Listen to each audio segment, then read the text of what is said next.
Hola a todos nuestros seguidores de Modo Planner, una nueva entrega semanal del resumen económico de la mano de Sebastián Ricardi. Sin más, vamos directo a la explicación de los temas que marcaron la agenda tanto internacional como local. Hola Seba, te tiro la primera pregunta. Eh, ¿Cómo estuvo la negociación de deuda? ¿Sí? Para empezar a hablar de los temas que siempre nos comentás y después seguimos con el resto de los temas. ¿Qué tal, Emi? ¿Cómo andás vos y el resto, obviamente, de la audiencia? Bueno, hemos llegado casi al final de junio. ¿Se acuerdan que al principio hablábamos de dos variables principales? Una, la que recién me consultás, la otra, cómo iba a estar continuando el asunto de la pandemia a nivel global, ya que venían las principales economías saliendo paulatinamente de sus propias cuarentenas un poco menos estrictas que la nuestra. Está bueno que me hable de la deuda porque el principal tema que tocamos la semana pasada fue este. Dijimos que se había prorrogado 5 semanas más. Bueno, ha pasado la primera de esas 5 y restando 4 para el nuevo plazo que planteó el ministro Martín Guzmán para cerrar la oferta. Vale decir que no hubo prácticamente ningún movimiento, estamos en la misma situación que hace 7 días, con un par de declaraciones cruzadas, principalmente del ministro, diciendo, como esperábamos hace unos días, que hay un grupo acreedor, que era el Comité Argentino de Acreedores, del cual se está más cerca de acordar, pero este tiene solamente entre el 10 y el 12% de los bonos en cuestión, y con el que es el comandado por el fondo BlackRock, supuestamente el más duro y el más importante a nivel mundial, y también que tiene bonos de los emitidos por Mauricio Macri cuando fue presidente, pero también de la gestión anterior kirchnerista, entre 2005 y 2010, vale decir que este sigue bastante alejado, que no hay ningún principio de acercamiento, ni con este, ni con el que está presentando ofertas con ellos, que es el Exchange Bondholders. Así que vamos a decir que a un mes de la finalización del nuevo plazo, hoy en día las expectativas de salir del default, que ya es presente, está con nosotros, no son nada alentadoras. Sí puede haber por el momento acuerdos parciales. La verdad es que deberá seguir, como dijimos la semana pasada, moviendo el gobierno fichas y cediendo algunas cuestiones y mostrarse más predispuesto a acordar si es que quiere salir del default total con las consecuencias que eso conlleva. Pero el otro tema, Emi, es el de la economía global. Nosotros decíamos que lo que sucediera en junio iba a ser muy importante. Acá empezamos ya con lo que fueron los datos de esta semana. ¿Por qué? Porque nos iba a permitir ver si se seguía replicando esta salida paulatina y este aumento en lo que habían sido todos los valores bursátiles mundiales. Sin embargo, vemos que el S&P 500 esta semana cayó casi un 3% en Estados Unidos, que el real en Brasil se devaluó un 3% y que el petróleo, tanto el WTI como el Brent, cayeron en sus precios entre 3,5 y 4%. Estos datos los vamos a tratar de contextualizar en lo que fue todo junio. Aquí ustedes van a poder ver lo que fue la curva que hizo un tanto volátil en lo que es el principal medidor de las acciones de las 500 empresas más importantes de Estados Unidos, que fíjense que el S&P 500 arrancó el mes en 3.045, 3.050 dólares promedio, y lo está finalizando, aunque quedan 2 días hábiles, en 3.010. Ayer hubo una caída de 75 puntos. Esto, y ahora fíjense la curva proporcionalmente inversa del real, que había arrancado en 5,20 el mes, que llegó a bajar por debajo de los 5 por dólar, y ayer terminó casi en 5 por 50, lo que nos está demostrando es que principalmente a partir del miércoles de esta semana, cuando se empezaron a conocer algunos rebrotes puntuales, sobre todo en Estados Unidos, ¿sí? y en alguna zona de Francia, Alemania, España e Italia, que fueron los más dañados al principio de la pandemia, están bastante estables. De hecho tienen prácticamente los mismos muertos que hay hoy en Argentina de manera diaria y muchísimos menos casos. Entonces, vale decir que el miedo que tiene el mercado a lo sucedido en la última semana que acaba de finalizar respecto a un rebrote ha generado que todos los valores que habían ido creciendo en, a nivel mundial en lo que había sido mayo, pero sobre todo en el mes de junio, Recordamos que hubo una pequeña caída a mitad de mes en Estados Unidos por algunos mensajes que había dado la Reserva Federal, pero luego se recuperó parcialmente. Bueno, hoy se volvió a llenar de dudas, vale aclarar que también tenemos en solo 4 meses las elecciones en Estados Unidos y hay otro escenario de total incertidumbre, y el mercado, así como había jugado contra Trump en 2016, este año parecía jugar a favor de su reelección, y hoy todas las encuestas le están dando en contra. Entonces, contra el candidato demócrata Joe Biden, el ex vicepresidente Obama. Entonces, todas estas distorsiones, pero sobre todo marcado por si existe o puede ya existir una nueva caída en la actividad por un rebrote de la pandemia, que no, quiero decir, con estos datos que han surgido, y no somos sanitaristas, pero ninguno es realmente estricto que vaya a hablar de una nueva ola de contagio fuerte, pero la duda apareció justo esta semana, y lo que va a pasar la semana próxima en base a si se profundiza la tendencia o se calma, va a marcar obviamente no solamente lo que ocurre en el mercado internacional, sino el rebote que va a tener aquí en la Argentina. Gracias, Seba. Sí, claramente hay un contexto de todavía incertidumbre por la pandemia, a lo que se suma el factor político, como vos mencionás. Hay algunas señales positivas, creo que se van a reunir Macron y Merkel para empezar a diseñar la reconstrucción europea, así que veremos cómo sigue el contexto internacional en las próximas semanas. Ahora, yendo a nuestro país, Argentina, ¿cómo fue la semana? Sé que hubo publicación de muchos indicadores, si nos podés comentar en detalle eso. Exacto, Emi. Tuvimos la semana con más datos publicados de manera oficial, que son los que siempre tratamos nosotros de utilizar por una cuestión de confiabilidad de los datos. Y bueno, esta fue la que más publicó, la semana en que más datos se publicaron en lo que va del año. Vamos a arrancar a mi modo de ver, por lo que es la economía real, la peor de las noticias que tuvimos, porque salieron los datos de nivel de actividad y de desempleo del primer trimestre de 2020. Estos siempre son datos que vienen retrasados porque llevan un nivel de trabajo y de acumulación de distintas variables muy importante. Bueno, tuvimos que en el primer trimestre, de los cuales solamente 11 días, los últimos 11 tuvimos el inicio de la cuarentena muy estricta, pero contando los 80 restantes, el PBI cayó un 5,4% en relación al primer trimestre de 2019, y medido de manera desestacionalizada el primer trimestre de este año en relación al último del año pasado, fue de 4,8% el descenso. Esto marca que claramente había un nivel de incertidumbre que hacía que no hubiera grandes inversiones ni grandes movimientos de flujo de dinero, porque, claro, ni siquiera recordemos que en ese entonces se hablaba de si se podía o no reestructurar la deuda y de las complicaciones que había con las nuevas decisiones respecto al tipo de cambio.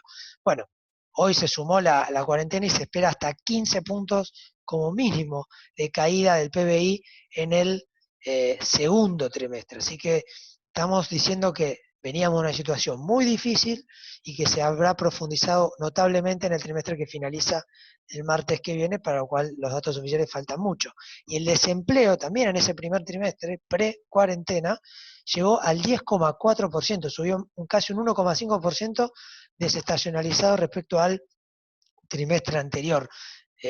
Por eso son datos que son muy, pero muy alarmantes, que van a seguir aumentando, así como la pobreza, en lo que viene ya con la cuarentena bien metida en lo que fue la sociedad argentina. Recordemos que hoy se cumplen 100 días de ese 20 de marzo en el cual se inició la cuarentena, y encima sabemos, Emi, que se anunció ayer la la prolongación de esta cuarentena encima de manera más rígida en toda el área metropolitana. Por lo tanto, los datos de caída de actividad, aunque en mayo y en junio habrán remontado mínimamente, aunque sea respecto a abril, porque fue el momento de más dureza, ahora van a volver a caer de manera muy fuerte, y siempre hablando desde el quinto subsuelo, ¿no? Que es donde nos encontramos aproximadamente hoy, lamentablemente. En la Seba, semana, sí, perdón, Emi, déjame cortarte un segundo. En el ¿cómo no? desagregado por región de desempleo, ¿hay una diferencia que se note entre el impacto en Gran Buenos Aires y en el resto del país? Lamentablemente es así. Fíjate que tenemos, decíamos 10,4 a nivel país, y es un 1% más en el GBA, ¿sí? Que como verán es el 11,5%, en Cuyo es solamente el 7,2%. Obviamente a veces nos vamos a distintos lugares donde el empleo público pesa muchísimo más. Por ejemplo, en el NEA tenemos solamente 5,4% de desempleo. Esto incluye Formosa, Misiones, Corrientes y Chaco. Pero bueno, obviamente ahí el empleo público pesa muchísimo más. Lo mismo en la Patagonia, que tuvo solamente el 7,3%. Pero lamentablemente sí, es así, Emiliano. Gracias. Y ahora, yendo a lo que fue la semana, que en este contexto internacional más difícil que vivimos en cuanto a lo que fue el mercado en cada uno de los principales países, sobre todo en Estados Unidos, en Argentina las variaciones no fueron grandes. Vemos que las acciones terminaron prácticamente igual, lo que son los ADR que operan en New York, que, el, que la semana anterior. El riesgo país con los bonos apenas subió un poquitito, 0,3%. O sea, los bonos soberanos casi no se movieron. ¿Por qué? Por lo que veníamos diciendo, que se había prorrogado 5 semanas la negociación. En la primera semana hubo una relativa calma, pero bueno, como veníamos diciendo, no hubo ningún avance por lo pronto, y ahora esperaremos a ver qué ocurre en lo que viene. Como siempre decimos, debería haber, indefectiblemente, en caso de existir criterio, un acuerdo, es lo que siguen apostando por ahora los distintos actores económicos que están en el mercado. El Merval cayó 1,1% en pesos, ¿sí? Pero si lo medimos en dólares, con el famoso contado con liqui, subió el 2,6%. Y quería explicar esto, en el siguiente slide se ve claramente.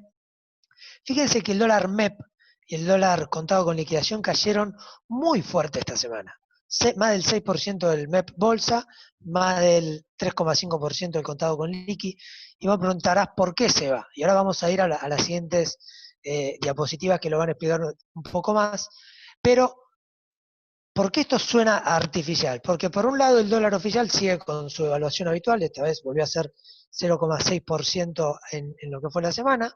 Y el blue, mientras otros caen estrepitosamente, el blue, que es el único mercado libre que tenemos en este momento para medir, aunque obviamente es ilegal, pero es el único que se consigue sin ningún tipo de otra restricción en cuanto a cantidades y en cuanto a requisitos para acceder, volvió a subir un peso, volvió a estar al borde de los 130, y al mismo tiempo tenemos las reservas. Veníamos diciendo, ¿se acuerdan la semana pasada?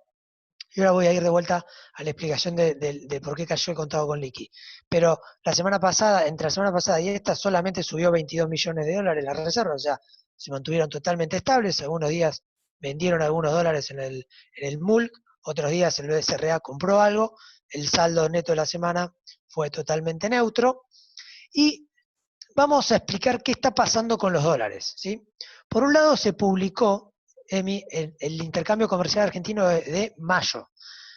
Y en este saldo comercial vemos que hubo 1.900 millones aproximadamente más de exportaciones que de importaciones. Uno lo puede ver como un buen dato, pero como verán en pantalla, las importaciones, sobre todo a raíz de la enorme caída de la actividad, porque se necesitan de muchas importaciones también para producir, cayeron 32% contra el 16% respecto al año anterior de caída de las exportaciones. Y este dato, que es importante, no es el definitivo.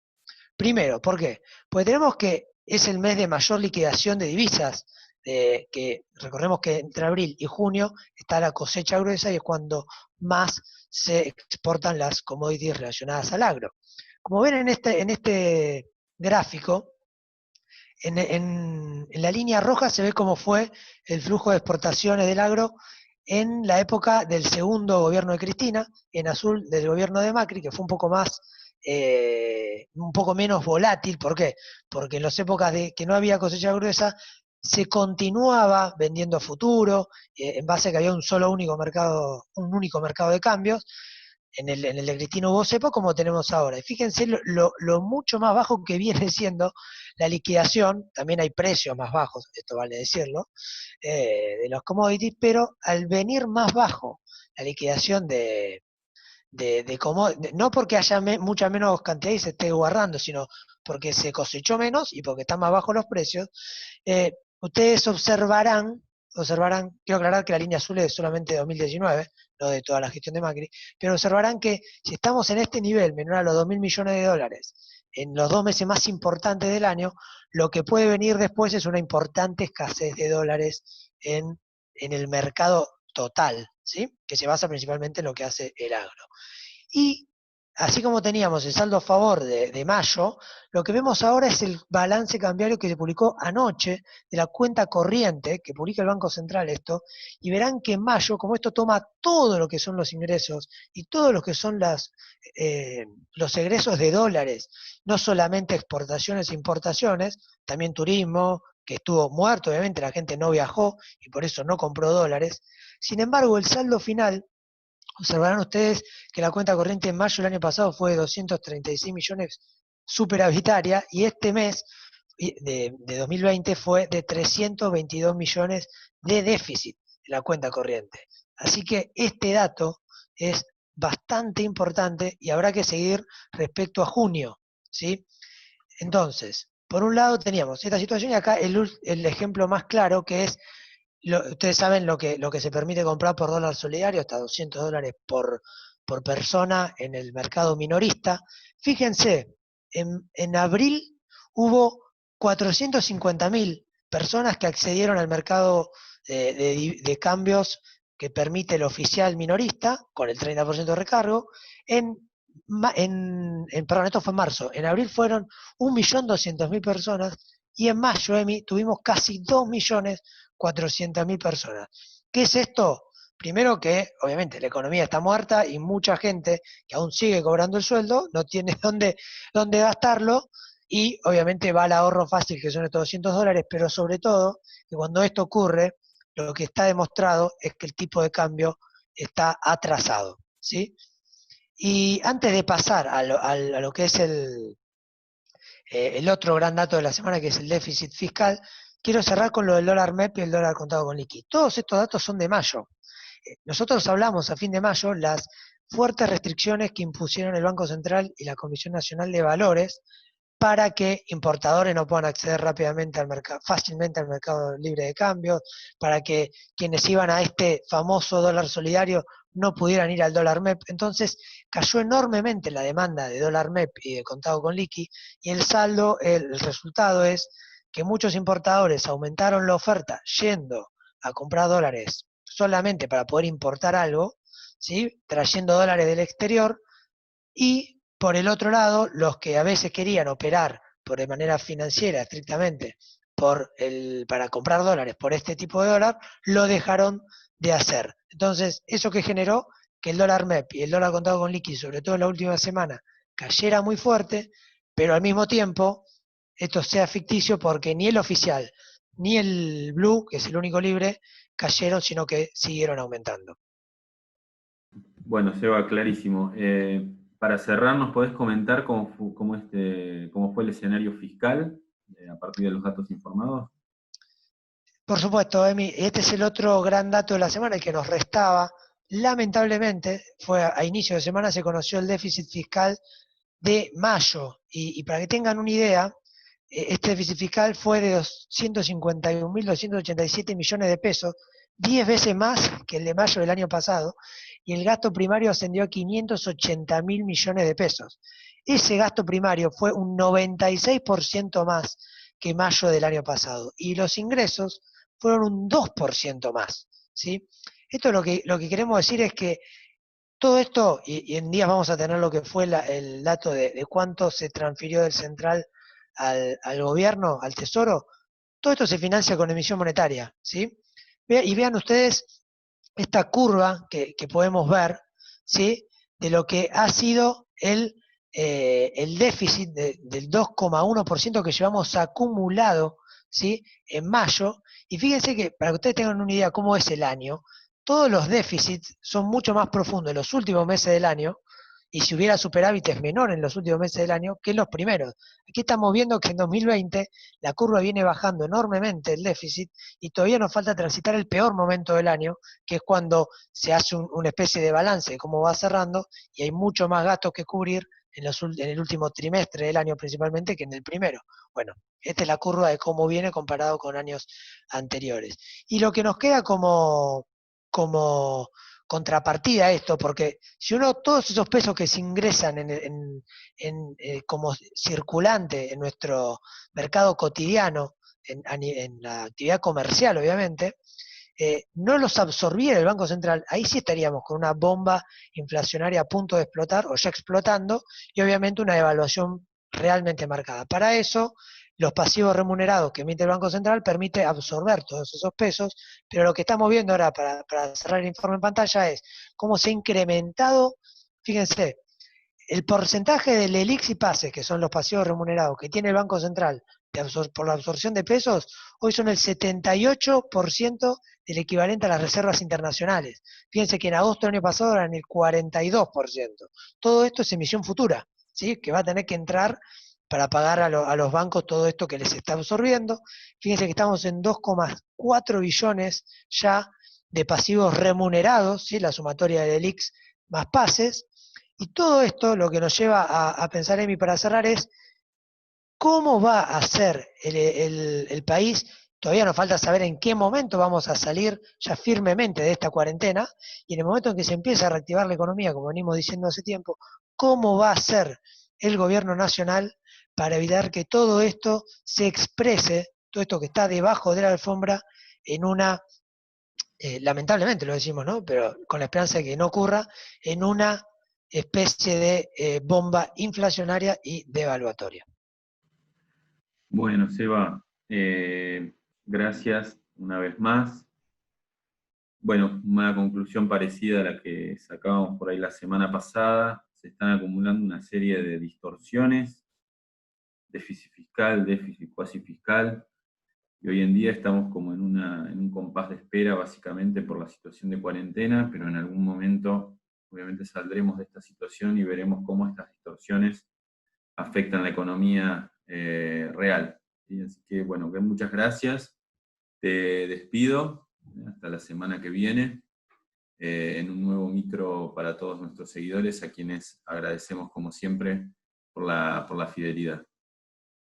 Gracias, Emi. Así es. Esperaremos las próximas novedades y nos veremos en una semana. Un saludo para todos.